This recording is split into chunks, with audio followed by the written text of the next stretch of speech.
नमस्कार मित्रांनो, microbiology in Marathi या चॅनलमध्ये आपलं स्वागत आहे. या व्हिडिओमध्ये इंटरलॉकिंग टू पाथवे कसा रन होतो, त्याचे पूर्णपणे फंक्शन वगैरे काय आहे, त्याचं पूर्ण जे पाथवे वगैरे आहे, त्याच्यानंतर त्याचा सेल्युलर रिस्पॉन्स कसा जनरेट होतो ते आपण या व्हिडिओमध्ये डिस्कस करणार आहोत. आणि इंटरलॉकिंग टू पाथवे हे जे टॉपिक आहे त्याच्या नोट्स तुम्हाला पाहिजे असेल तर डिस्क्रिप्शनमध्ये टेलिग्राम चॅनलची लिंक दिलेली आहे. तिथे मी ऑलरेडी इंटरलॉकिंग टू पाथवेचे इन डिटेल जे काही नोट्स आहेत ते तुम्ही तिथं सेंड केलेले आहे. जर तुम्हाला ते नोट्स पाहिजे असेल तर तुम्ही टेलिग्राम चॅनलला मला जॉईन करू शकता आणि ते नोट्स तुम्ही वाचू शकता. तर या व्हिडिओमध्ये आपण स्पेशली जे काही इंटरलॉकिंग टू पाथवे आहे तो कसा रन होतो ते आपण डिस्कस करणार आहोत. चला आता माझं व्हिडिओ सुरुवात करूया. Interlocking pathway is a critical signalling cascade in the immuno system, the activation proliferation of a T cell. तर जो काही इंटरलॉकिंग जो पाथवे आहे तो क्रिटिकल सिग्नलिंग कॅस्केडसाठी किंवा क्रिटिकल सिग्नलिंग इव्हेंट जनरेट करण्यासाठी मेनली यूज केला जातो इम्युनो सिस्टीममध्ये. Orchestrating the activation and proliferation of a T cell. आणि तसंच इम्युनो सिस्टीममध्ये सिग्नलिंग कॅस्केड जनरेट करण्यासाठी तसेच ॲक्टिवेशन आणि proliferation of a T cell म्हणजे टी सेलला ॲक्टिवेट करण्यासाठी आणि त्याचं पूर्णपणे त्याला ट्रिगर करण्यासाठी सुद्धा जो काही इंटरलॉकिंग टू पाथवे हा मेनली उपयोगात आणला जातो. Which are essential for a fighting infection and maintaining the immuno tolerance. तसंच हे जे काही टी सेल ज्याचं प्रोडक्शन झाल्यानंतर किंवा त्याचं ॲक्टिवेशन झाल्यानंतर ते जे काही आपल्या बॉडीमध्ये इन्फेक्शन वगैरे होते किंवा पॅथोजनच्या अगेन्स्ट एक फायटिंग सिस्टीम उभे करण्यासाठी तसंच जो काही इम्युनो टॉलरन्स आहे त्याला मेंटेन करण्यासाठी इंटरलॉकिंग पाथवे हा मेनली वर्क करत असतो. आणि इंटरलॉकिंग टू पाथवेचं मेन फंक्शन काय आहे की ॲक्टिवेशन करणं किंवा प्रोलिफरेशन करणं टी सेल, तसंच सिग्नलिंग कॅस्केड रन करणं इम्युनो सिस्टीममध्ये, तसंच मेंटेन करणं इम्युनो टॉलरन्सला. आणि जो काही इन्फेक्शन वगैरे झालं असेल त्याच्या अगेन्स्ट फाईट सिस्टीम उभी करणं हे मेन इंटरलॉकिंग टू पाथवेचं मेन रोल आहे. तर इंटरलॉकिंग टू पाथवेचं इनिशिएशन कुठं होतं, ज्यावेळेस इंटरलॉकिंग टूचं प्रोडक्शन होतं, म्हणजे त्याच्यामध्ये टी सेलचं ॲक्टिवेशन होतं. तर मग activated T cell upon the encountering of an antigen foreign molecule secrete a interleukin two cytokine. तर ज्या टी सेलला ॲक्टिवेट करण्यासाठी किंवा जो काही अँटीजनला अनकाउंटर करण्यासाठी इंटरलॉकिंग टू हा जो काही सायटोकाईन आहे तो सिक्रेट होतो, जेणेकरून इंटरलॉकिंग टू सायटोकाईन जनरेट झाल्यानंतर त्या सायटोकाईनला त्या रिसेप्टरला जो काही फॉरेन पार्टिकल आहे तो बाइंड होतो. फॉरेन पार्टिकल बाइंड झाल्यानंतर त्याच्यानंतर जो काही सिग्नल वगैरे आहे तो सिग्नल कॅस्केड जो काही पाथवे तो रन होतो. आणि एकदा सिग्नल सेलपर्यंत म्हणजे त्याच्या इंट्रासेल्युलर मेम्ब्रेनमध्ये ज्यावेळेस तो सिग्नल पोहोचतो त्यावेळेस एक सेल्युलर रिस्पॉन्स जनरेट होतो आणि तिथे टी सेलचं ॲक्टिवेशन होतं. आणि ॲक्टिवेशन झाल्यानंतर जो काही पूर्णपणे जो फॉरेन पार्टिकल असेल त्याच्या अगेन्स्ट फाईट सिस्टीम ही उभी केली जाते किंवा त्याला डिस्ट्रॉय करण्यासाठी जे टी सेल आहे त्याचं ॲक्टिवेशन किंवा त्याचं ट्रिगर हे केलं जातं. तर हे जे पूर्णपणे हा जो मी पाथवे सांगितला त्याच्यामध्ये इनिशिएशन हा जो पॉईंट आहे, म्हणजे मेनली ज्यावेळेस इंटरलॉकिंग टूचं प्रोडक्शन होईल त्यावेळेसच जो काही फॉरेन पार्टिकल असेल त्याला एन्काउंटर करता येईल किंवा त्याला डिस्ट्रॉय करता येईल. हे झालं इंटरलॉकिंग, म्हणजे याच्यापासूनच जो काही पाथवे आहे तो इनिशिएट होतो ज्यावेळेस इंटरलॉकिंग टूचं प्रोडक्शन होतं, हा जो काही सायटोकाईनचं प्रोडक्शन होतं. आता बाइंडिंग आणि सिग्नल ट्रान्सडक्शन जो काही मेन पाथवे आहे तो कसा रन होतो ते आपण आता पाहूयात. पहिला जो पॉईंट आहे interlocking two receptor. Interlocking two bind to a specific receptor on to the T cell surface. तर स्पेशली ज्या वेळेस त्याचं प्रोडक्शन होतं त्याच्यानंतर तो हा जो काही स्पेसिफिक रिसेप्टर आहे तो टी सेल सरफेसला किंवा जो काही मेम्ब्रेन असेल त्याच्या सरफेसला जाऊन अटॅच होतो. This receptor is a complex of a 3 sub unit alpha CD25, beta CD125 आणि गॅमा CD152. ज्यावेळेस जो काही टी सेलला सरफेसला तो जॉईन होतो आणि हे जे काही इंटरलॉकिंग जो काही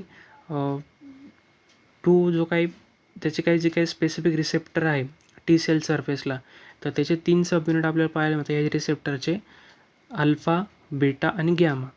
आणि जो काही गॅमा चेन असतो तो पूर्णपणे जे काही दुसरे काही सायटोकाईन रिसेप्टरसोबत पूर्णपणे जे काही त्याची चेन वगैरे असतो तो शेअर वगैरे करत असतो. तर मेन ह्याच्या दोन जो काही त्याच्या चेन किंवा सब युनिट आपल्याला पाहायला मिळतं अल्फा आणि बीटा. अल्फा हा बाहेरच्या बाजूने असतो म्हणजे एक्स्ट्रा सेल्युलर असतो आणि बीटा जो काही आहे तो इंट्रासेल्युलर असतो. आणि त्याच्यानंतर दुसरी मेन जो काही पार्ट आहे जॅकस्टॅट पाथवे ॲक्टिव्हेशन. एकदा काय झालं बाइंडिंग झाल्यानंतर जो काही सायटोकाईन रिसेप्टर आहे तो स्पेसिफिक टी सेल रिसेप्टरला बाइंड झाला इंटरलोकिन 2 हा इंटरलोकिन 2ला जो काही त्याच्यानंतर त्याच्यामध्ये त्या 3 सब युनिट आहे अल्फा बीटा गॅमा आणि नंतर मग जॅकस्टॅट पाथवे ॲक्टिवेट होतो. याच्यामध्ये काय होतं binding a trigger the phosphorylation of a genus kinase jack 1 आणि jack 5 by the receptor complex. आणि रिसेप्टर कॉम्प्लेक्स काय करतं जो काही जॅकस्टॅट पाथवे आहे त्याला ॲक्टिवेट करतं. याच्यामध्ये काय होतं जो काही जीनस कायनेज हा जो काही एन्झाईम आहे त्याला फॉस्फोरिलेशन केलं जातं. ज्यावेळेस तो बाइंडिंग होतो तो काय करतो एक ट्रिगर करतो जो काही रिसेप्टर कॉम्प्लेक्स होतो ट्रिगर करतो आणि त्यात फॉस्फोरिलेशन घडून आणतो. त्यामुळे जीनस कायनेजमध्ये हा जो काही एन्झाईम आहे त्यामध्ये जॅक 1 आणि जॅक 5 हे जे काही एन्झाईम आहे त्याला पूर्णपणे फॉस्फोरेट केलं जातं. त्याच्यानंतर this activated JAKs then phosphorylate the STAT protein mainly STAT 5 which act as a transcription factor. आणि नंतर एकदा ज्यावेळेस जॅक कायनेज हा पूर्णपणे फॉस्फोरेट झाल्यानंतर तो स्टॅट प्रोटीनला सुद्धा फॉस्फोरेट करतो. त्याच्यामध्ये मेनली स्टॅट 5 हा जो काही प्रोटीन आहे तो वापरला जातो आणि त्याच्यानंतर हा जो काही स्टॅट 5 आहे तो ट्रान्सक्रिप्शन फॅक्टर म्हणून उपयोगात आणला जातो. आणि त्याच्यानंतर सिग्नलिंग कॅस्केड तिसरा मेन जी काही स्टेप आहे signaling cascade. Phosphorylated STAT protein translocate to the nucleus where they are bind to the specific DNA sequence on the target gene. आणि सिग्नलिंग कॅस्केड रन चालू होतं ज्यावेळेस स्टॅट 5 हा फॉस्फोरेट झाल्यानंतर तो ट्रान्सलोकेट होतो मेम्ब्रेनपासून. मग तो ट्रान्सलोकेट होऊन डायरेक्टली जो काही न्यूक्लियसमध्ये असेल त्याला न्यूक्लियसमध्ये जाऊन स्पेसिफिक DNA जो काही सिक्वेन्स असेल त्याला बाइंड होतो. जो काही किंवा टार्गेट जीन असेल त्याला जाऊन बाइंड होतो म्हणजे आणि सिग्नलिंग कॅस्केड रन होतं.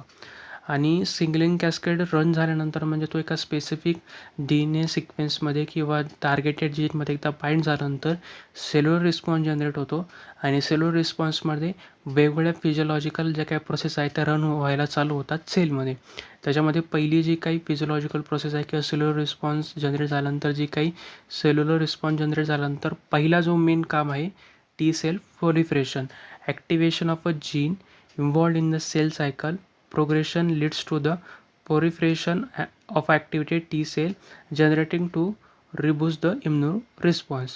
आणि याच्यामध्ये काय होतं जो काही जीन ॲक्टिवेट झालेला आहे ॲक्टिवेट झाल्यानंतर तो पूर्णपणे सेल सायकल रन करतो आणि जो काही ॲक्टिवेटेड टी सेल आहे मग त्याला जनरेट झाल्यानंतर जे काही इम्युनो रिस्पॉन्स आहे त्याला जनरेट करण्यासाठी ट्रिगर करतो.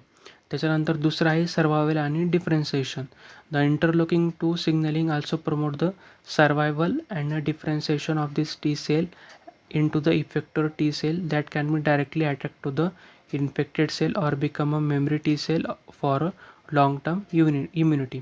आणि इंटरलोकिंग 2 हा जो काही सिग्नलिंग पाथवे आहे तो जे काही डिफरेन्शिएशन किंवा सर्वायवल जे काही आहे टी सेलचं ते सुद्धा घडून आणतो.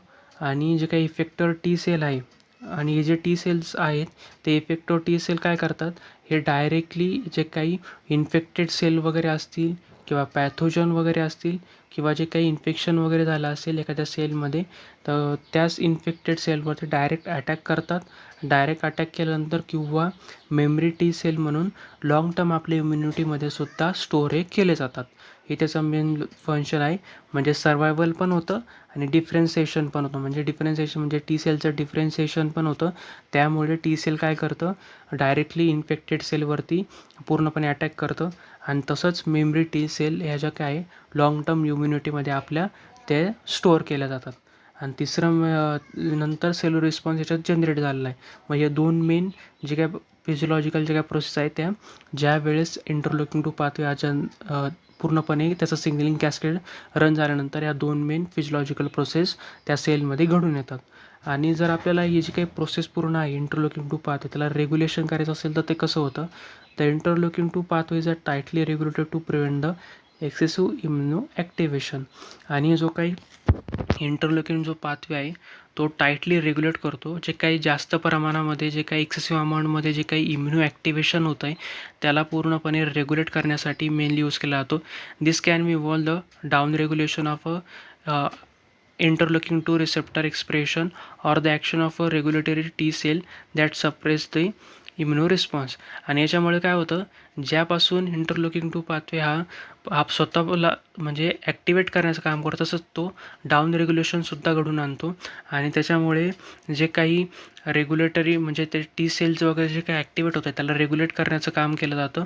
आणि जो काही एक्सेसिव्ह अमाऊंटमध्ये जो इम्युनो रिस्पॉन्स जनरेट होतो आहे किंवा त्यालासुद्धा सप्रेस करण्याचं काम हे जे काही इंटरलोकिंग 2 हा जो काही सायटोकाईन आहे तो करू शकतो. तर ॲक्टिवेट करण्याचं कामसुद्धा इंटरलोकिंग 2 हा जो काही सायटोकाईन आहे तो करतो. आणि स्वतःच परत इंटरलोकिंग 2 हा रेग्युलेशन करण्यासाठी सुद्धा वापरला जातो. केव्हा वापरला जातो, ज्यावेळेस जास्त प्रमाणामध्ये इम्युनो ॲक्टिव्हेशन झालं असेल किंवा इम्युनो रिस्पॉन्स जास्त प्रमाणात जनरेट झाला असेल तेव्हा. हे झालं पूर्णपणे त्याचं सेल्युलर रिस्पॉन्स जनरेट झाल्यानंतर काय काय चेंजेस येतात आणि तसंच रेग्युलेशन पण आपण कसं करू शकतो. तर आता त्याचं क्लिनिकल सिग्निफिकन्स काय आहे आपण ते आता पाहूयात. पहिलं आहे immunotherapy. Understanding the interlocking 2 pathway has lead to the development of a immunotherapy drug that activate or manipulate the T cell to fight against the cancer and other disease. आणि ज्यावेळेस आपण हा जो काही पूर्णपणे इंटरलोकिंग 2 पाथवे आपण जर पूर्णपणे स्टडी केला तर त्याच्यामुळे आपण वेगवेगळ्या इम्युनोथेरपी ड्रग्स वगैरे आपण पूर्णपणे डेव्हलपमेंट करू शकतो. किंवा जे काही टी सेल आहे त्याला ॲक्टिवेट करून किंवा त्याला मॅनिप्युलेट करून पूर्णपणे त्याला डिसीजच्या अगेन्स्ट किंवा जे काही कॅन्सर वगैरेच्या अगेन्स्ट आपण त्याला त्या कॅन्सर सेल असेल त्याच्या अगेन्स्ट आपण वापरू शकतो. तसंच वेगळे जे काही डिसीज वगैरे असतात आपल्या बॉडीमध्ये त्याच्या अगेन्स्टसुद्धा जे काही इंटरलोकिंग 2 पाथवे आपण वापरू शकतो. आपण पाहिलं होतं की तो एका स्पेसिफिक DNA सिक्वेन्समध्ये जाऊन तो तिथे बाइंड करतो आहे. इंटरलोकिंग 2 हा जो सायटोकाईन आहे तो बाइंड करतो आहे. तर त्याच्यामुळे आपण काय करू शकतो की त्या स्पेसिफिक जीनला किंवा टार्गेटेड जीनला तिथे जाऊन तो बाइंड केल्यानंतर ते जे काही टी सेल आहे ते ॲक्टिवेट होईल. टी सेल मग ती स्पेशली काय काम करेल, ते कॅन्सर सेलला डिस्ट्रॉय करण्याचं काम करेल. तसंच आपण इम्युनोथेरपीमध्ये तसं पूर्णपणे हे जे काही इम्युनोथेरपीमध्ये आपण वापरू शकतो. तसं मी तुम्हाला ऑलरेडी सांगितले ते पूर्णपणे म्हणजे कसं टी सेलचं ॲक्टिवेशन होतं आणि स्पेसिफिक तो कसाच बाइंड होतो. आणि टी सेलचं ॲक्टिवेशन झाल्यानंतर टी सेल आपल्याला माहितीच आहे की ते कॅन्सरच्या अगेन्स्ट किंवा जे काही इफेक्टेड सेल असतील किंवा इन्फेक्शनच्या अगेन्स्ट फाईट करत असतं. दुसरं आहे ऑटोइम्युनो डिसीज. तसंच इंटरलोकिंग 2 हा जो पाथवे आहे तो ऑटोइम्युनो डिसीजसुद्धा त्याला पूर्णपणे क्युअर करण्यासाठी वापरला जातो. तसंच जे काही ओव्हर रिॲक्टिव्ह जे काही टी सेल्स वगैरे जनरेट होत आहेत आपल्या बॉडीमध्ये, जे काही हेल्दी टिश्यूला अटॅक वगैरे करत असतात, तर त्याच्या अगेन्स्टसुद्धा आपण हा जो इंटरलोकिंग 2 पाथवेचा वापर करून त्याच्या ओव्हर ॲक्टिव्ह टी सेल आहे त्याला आपण किल करू शकतो किंवा त्याचं पूर्णपणे अपोप्टोसिस हे आपण करू शकतो. जर आपण इंटरलोकिंग 2 पाथवे बेटर अंडरस्टँड केला तो वेगवेगळ्या आपण इम्युनोथेरपीजमध्ये ऑटोइम्युनो डिसीजमध्ये सुद्धा वापरू शकतो. हे तर झाले क्लिनिकल सिग्निफिकन्सेस. आणि जर आपण आता फर्दर एक्सप्लोरेशन जर पाहिलं तर फर्दर रिसर्चमध्ये जर इंटरलोकिंग 2 पाथवेचा काय वापर करू शकतो आपण, एखादा स्पेसिफिक जीन रेग्युलेटसुद्धा करू शकतो आहे. आपण पाहिलं की तो स्पेसिफिक जीन सिक्वेन्सला जाऊन अटॅच करतो आहे आणि त्याच्यानंतर टी सेल ॲक्टिवेशन करून तो डिसीजला क्युअर करण्यासाठी किंवा त्या इफेक्टेड टी सेलला जे काही ओव्हर ॲक्टिव्ह टी सेल आहे त्याला अटॅक करून मारायचं काम करतो आहे. तर मग तो स्पेसिफिक जीनला रेग्युलेट करून मग जे काही डिसीज वगैरे असतील, वेगवेगळे डिसीज आपल्या बॉडीमध्ये जे काही होत असतात त्याच्या अगेन्स्ट आपण वापरू शकतो. Role of a negative regulator in the pathway.